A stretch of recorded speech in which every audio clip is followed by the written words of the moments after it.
Welcome back to the course Corrosion Failures and Analysis. Today we have lecture 17 and we will continue our discussion on dealloying or selective leaching. If you recall, in the last lecture we talked about dezinkification and we tried to look at the mechanism of dezinkification, and if you see carefully, the dezinkification starts with dissolution of both the elements, copper as well as zinc, and then since copper has higher reduction potential compared to zinc, copper ion redeposits back. We have also seen the same example in case of silver zinc, where silver as well as zinc dissolve and then silver deposits back, leaving zinc in the form of ions in the solution. Now, we talked about two schools of thoughts. One school says that both copper as well as zinc, only zinc dissolves, leaving copper behind or leaving noble metal behind. But later on it was realized that for that to happen, you need to have a very high diffusion rate of zinc coming from bulk to the surface, but which is not possible at that room temperature. So, that is what first few layers could be possible, that zinc might dissolve preferentially, but in order to have such quite a deep dealloying from the surface, we need to have both the elements to dissolve, leaving only the active elements in the solution and redeposition of the noble elements on the surface of the metal. And in fact, due to that dealloying, we have enrichment of the noble elements on the surface, and also we create a nanoporous or porous structure. And then we also looked at the correlation between dealloying and porosity creation. In fact, also we looked at the correlation between Pourbaix diagram and dealloying in case of silver zinc system with the experimental data. Okay. And at the end of the last lecture, if you recall, that we talked about that this dealloying mechanism or dealloying process has been utilized in order for making some of the exotic systems for catalytic activity, like nanoporous gold. Okay. So, in case of one experimental process, though the application has not been found out yet, but we could make a nanoporous silver particles. Okay. So, each particle is nanoporous with the porosity level of around close to 100 to 150 nanometer, and each around 10 micrometer to around 20 micrometer level particles, the entire silver particles are nanoporous. So, there is no zinc left in that. In fact, in some of the cases, initial alloy composition was silver 25%, zinc 75%, but at the end, because of the novel processing, we could get 100% silver, starting from 25% in the base alloy composition. And also he said that yes, this is advantageous in the modern applications of dealloying. It is not bad all the time, but of course, in case of pipelines, brass pipelines, it is not good. There could be possibility of uniform dealloying or plug type dealloying, and that would lead to a failure of that pipelines or leakage of the pipeline. So, that is not good. Okay. So, just let me look at this particular dealloying process little more. So, this course is corrosion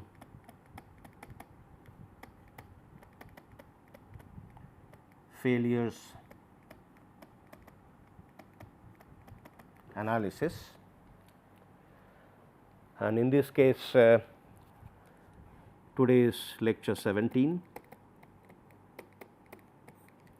and topic dealloying or selective leaching, and we will talk about some of the applications of dealloying, or maybe what can be done through dealloying process, and also some of the protection processes in case of brass especially, how to stop dealloying, because their dealloying is not good. Okay.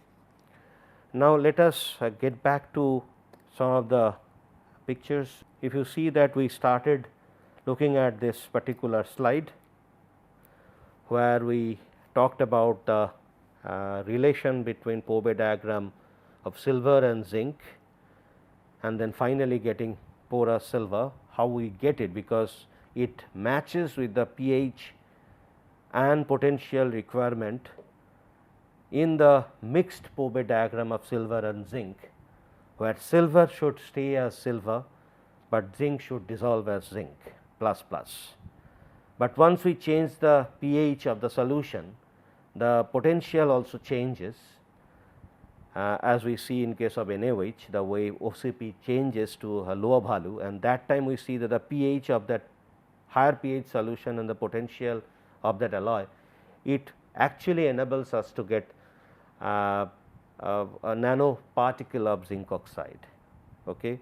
So, now through the same line, what we have seen some of the pictures. So, this is one nice picture we have made in the lab scale, which is nano rods of zinc oxide while dealloying nickel 75% zinc, okay, in 0.5 molar NaOH, and we dipped that particular powder. This is the alloy system we made via ball milling, and we dipped in 0.5 molar NaOH for 24 hours.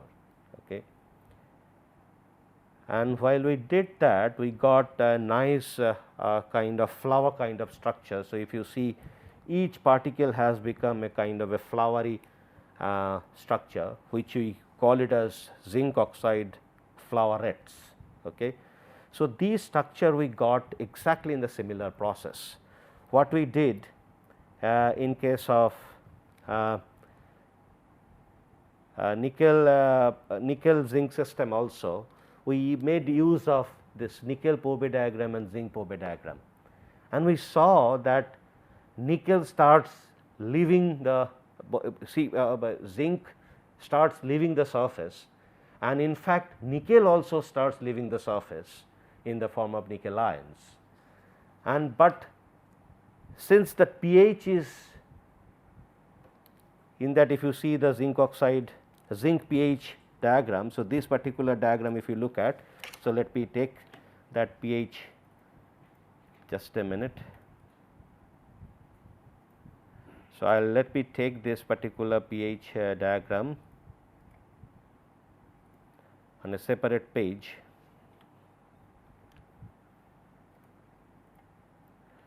Pourbaix diagram. Here what we if we see this particular position, this particular pH, and in case of nickel, so the pH becomes here, in this case nickel silver zinc system, but in case of nickel zinc system also this remains in the zinc oxide level. So, there in case of nickel zinc system, because of that character of nickel, zinc oxide does not form in the form of nanoparticles, rather it forms as in the form of nanorods, which is hexagonal in nature if you see the cross section. Okay. So, that zinc nanorod, if you see this particular, each one is zinc oxide nanorods, and this is hexagonal. If you see the top part of it, cross section part of it hexagonal in nature, and the center part, the core part, there still nickel is left. Okay. So, it is basically on top of nickel zinc core, mostly nickel, we have created zinc oxide nanorods. Fine. So, that also tells that both the elements go out into the solution, but in this particular case, because it is 0.5 molar NaOH solution, nickel actually should stay in the nickel form, but because of the interaction of those nickel plus plus and zinc plus plus what is there in the solution, nickel does not get the chance to redeposit back, rather zinc redeposits back, and then it reacts in that high pH solution with H2O and forms in ZnO. and that ZNO actually forms in the form of nanorods. Now, this is again the kind of application of, so we have utilized the concept of dealloying to make these kind of structures. So, that is what I mean to say, that corrosion is not all the time bad. For example, in case of dry cell, we get the voltage about 1.5 volt because of galvanic corrosion effect. The zinc cell which corrodes, and the cathodic reaction happens on top of the center graphite or the carbon on the carbon block. So, there we have cathodic reactions, and that leads to a voltage of galvanic potential generation. So, that potential is the result of those galvanic effects, galvanic corrosion effects. So, that is the advantage, I would say, in the reverse, in a different manner, I would say this is an advantage of, because that situation is persisting, we get that 1.5 volt for making the battery. So, we get electricity out of it. Now, in case of sacrificial protection of steel, we make use of zinc, which has much active behavior in seawater, and that zinc actually corrodes and it protects steel structure. Okay. In fact, this zinc, in case of sea ships, hulls and all those places, they put zinc inserts. Okay. So, that inserts are actually fixed on top of it, and that zinc inserts actually give you sacrificial protection. So, this is also an application of galvanic corrosion, okay, in protection of devices or protection of components or structures. Fine. So, this is one such example. Let me tell you, we have done further studies, and these zinc oxide nanorods can be taken out from the core. Okay. If we do a strong ultrasonic vibration, those zinc oxide breaks open from the core, and then freestanding zinc oxide nanorods we could get. And that nanorods we try to see what is its effect in breaking methyl blue, which is a kind of bad things which is actually not environmentally very dangerous component, which is available in case of when we have coloring plants. So, there this methyl blue, it can crack those methyl blue, and so that we can get a water which is free of methyl blue. So, that zinc oxide, this zinc oxide has shown this property. So, that means starting with the dealloying concepts, we could get this nanoporous zinc oxide flowerets on top of a nickel core, and then we could break open this zinc oxide nanorods, and those nanorods were utilized in cracking methyl blue. Okay. So, this kind of application we can think of. Okay. So, you can actually make use of some bad things into a good thing. Okay. So, that is the major purpose of discussing this particular issue. Okay. So, now coming to applications, this is coming to this dealloying phenomena in other situations. For example, if you take steel, let us say. Okay. So, there also you can sense dealloying. If you have heard of some of the structures what we get in steel, let us say you take a carbon steel, and in that carbon steel if you take 0.7% which is Indian rail steel, around 0.7% carbon. So, that is that microstructure, if you rolled rail, if you take it out and then see the microstructure under ACM, you will see it is a paralytic microstructure. It is almost 100% paralytic microstructure. Okay. Perlite is a mixture of two phases, one is cementite, another one is ferrite. Okay.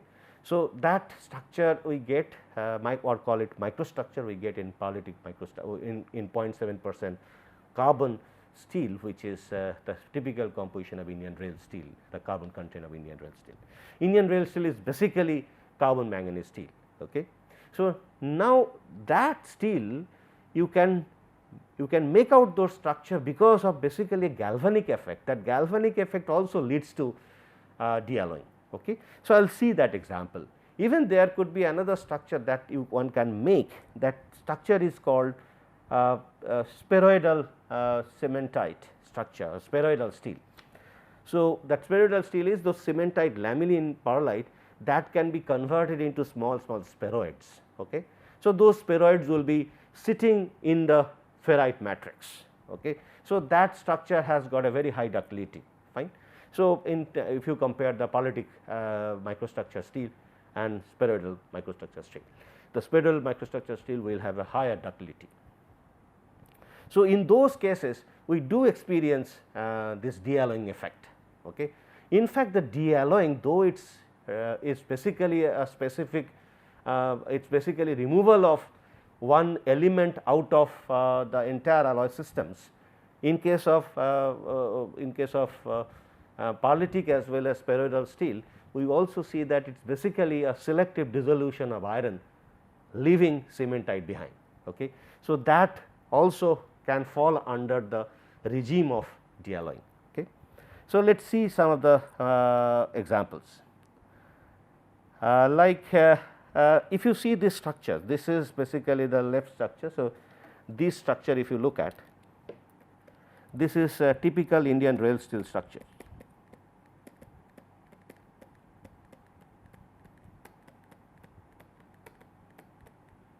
Fine. So, which is almost fully paralitic. This is etched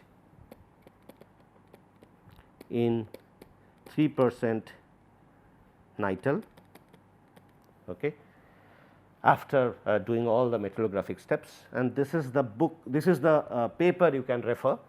This is the work of our group at IIT Kanpur. So, now these structures, so these white things, those are carbides. See, it is written here, these white lamellars form, perlite has a typical lamellar form, those are carbides, and this grey part is basically ferrite. Okay. And ferrite is nothing but almost pure iron, since the carbon content is of the order of, which is maximum carbon content 0.002%. So, that much of carbon is there in ferrite at room temperature. Okay. So, that is a very minor carbon content. So, you can say that it is almost pure iron. So, now, and also if you see, this is actually low mag picture.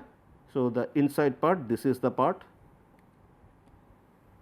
this is the low mag picture, this is also SEM picture, and if you see some kind of boundary, this is the boundary. So, these are actually nothing but pre-austenitic grain boundary, because while making this, it was, the steel was taken to more than 900, around 900 degree Celsius, little more than 900 degree Celsius, and then air cooled. Okay.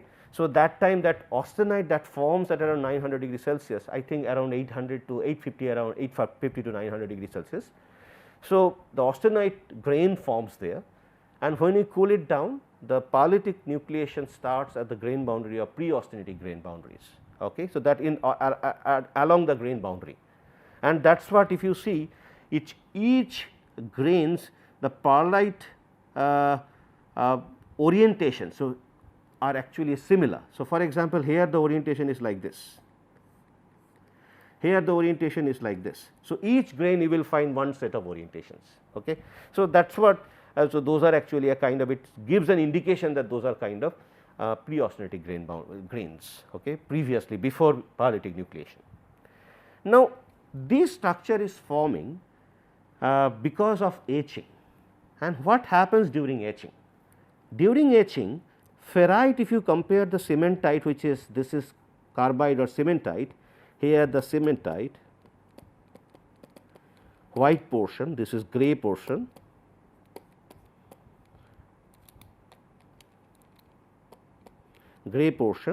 and white portion cementite, which is Fe3C. Now, here ferrite and cementite, if you compare their potential or potential developing in 3.5% NaCl solution. So, this is done in this is done in nitrile, which is nitric acid solution. Okay. So, there ferrite acts as anode, and cementite acts as cathode. So, of course, there will be galvanic of effect, and ferrite starts dissolving along the lamellar portion. So, this particular portion basically those are the dissolved part, little bit of dissolution happens, and that is what you are developing a protrusion around that cementite portion, and that is what you could visualize or visualize those cementite and ferrite because of the typical such kind of phenomenon, galvanic effect rather. Now, after that this particular steel without etching, see this is etch structure, and if you do not etch, you do not see those kind of structures. It is absolutely, it will be a smooth structure, you will not find any sort of features the way it has been developed here. Now, if you take that sample and you polarize, so polarization is basically you are taking the potential E and this is log I, that potential you are taking from low potential to high potential. So, this is the polarization, simple dynamic polarization you were doing, and after dynamic polarization we saw typical this kind of structure, and interestingly here you see that some of the plate kind of structures you could see. So, these plates are nothing but cementite. So, those cementites are actually plate nature, having a plate nature, and that because of excessive dissolution of ferrite which is happening around this particular area, which is basically called anodic polarization area.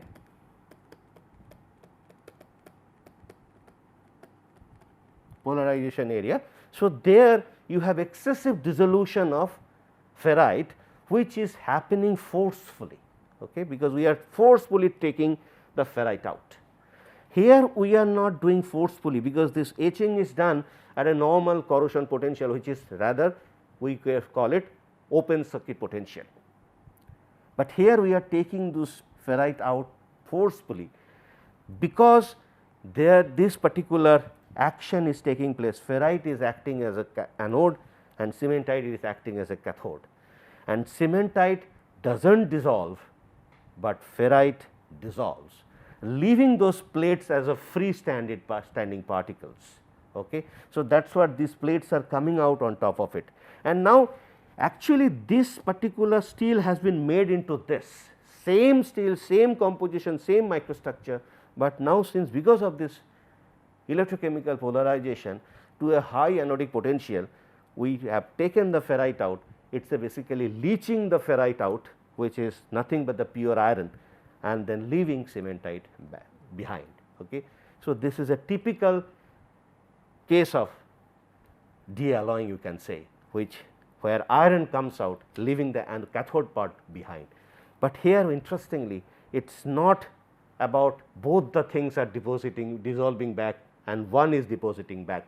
It is basically the anodic component dissolves preferentially, leaving the cathodic component back. So, this is happening because we are doing a forceful anodic polarization, forceful taking out of ferrite part or pure iron part. So, here iron dissolution is taking place preferentially, that is called, that is why we can put it under dealloying effect. So, this is dealloying effect is basically a result of galvanic corrosion. So, this is as a result of this dealloying, what we are getting is a result of galvanic effect. So, now another example let us look at. So, this is one of another structure which is spheroidal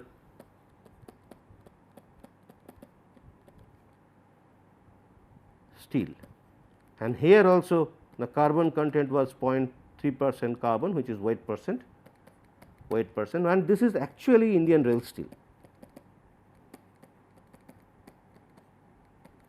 And if you want to know how it has been made, you can look into this particular paper, which is our work.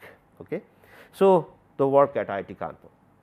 Now, this what we have done, if you see this particular structure and this particular structure. So, this was the structure in the beginning, which is the fully polytic structure, and then we have broken those pearlites or the cementites, okay, cementite lamellae we have broken by doing heat treatment, and then we have made small spheres or near spherical or a kind of elliptical ellipsoid rather, those cementite particles have formed in the ferrite matrix. Again it is the mixture of ferrite plus I can say spheroidal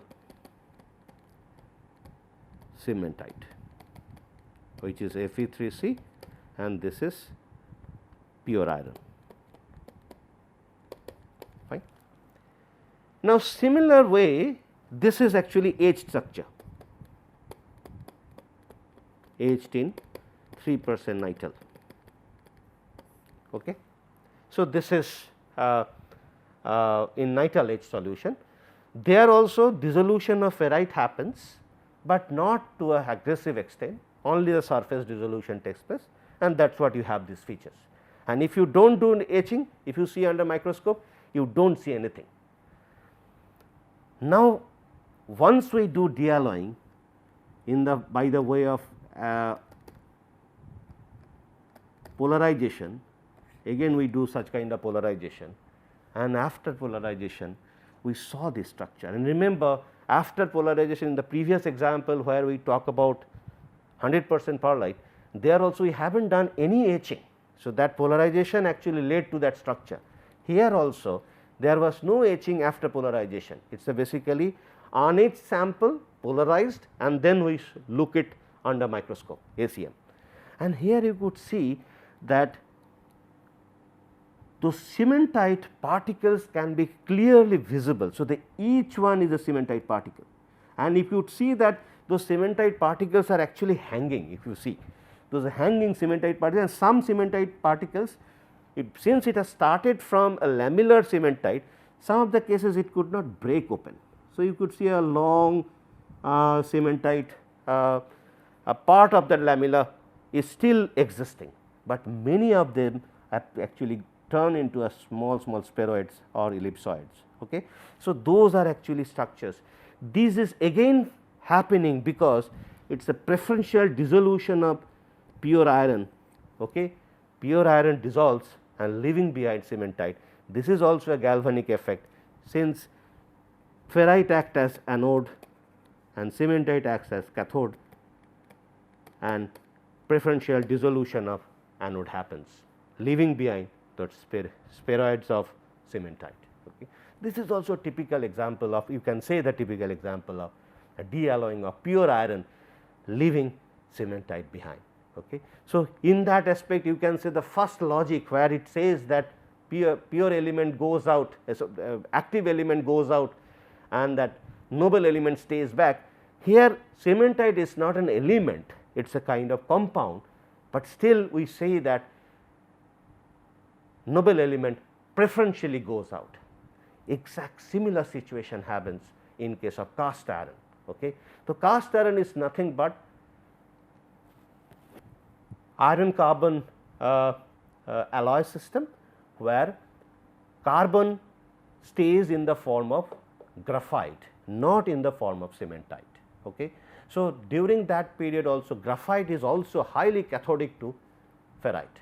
Okay. So, when it happens, ferrite dissolves leaving behind graphites, and if you take a spheroidal graphite iron which is called SG iron, if you put it in acid, you will see after some time at the bottom of that particular container you will see black dark black graphite particles are there, because in case of spheroidal graphite iron we have cementite, this graphite in the form of spheroids.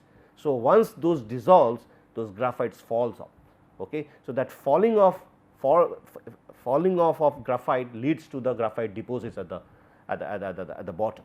But if in case of grey cast iron, where the graphite forms in the form of needles, okay, those cases, and it is basically those cases graphite is not able to fall off, rather it stays back because there is the interconnection or mechanical locking of those graphite flecks So, that is what the graphite flake stays back, and you will see the color changes to a grayish mode, and if you mark with that particular graphite on a white paper, you will see that the way marking happens when you use pencil, similar marking happens when you use grey cast iron. So, we will talk about that grey cast iron part in our next lecture. So, till then you could see that other system in steel also we can experience de-alloying, okay.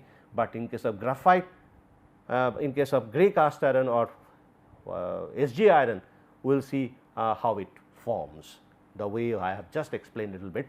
So, we will take this explanation in the next lecture. Thank you.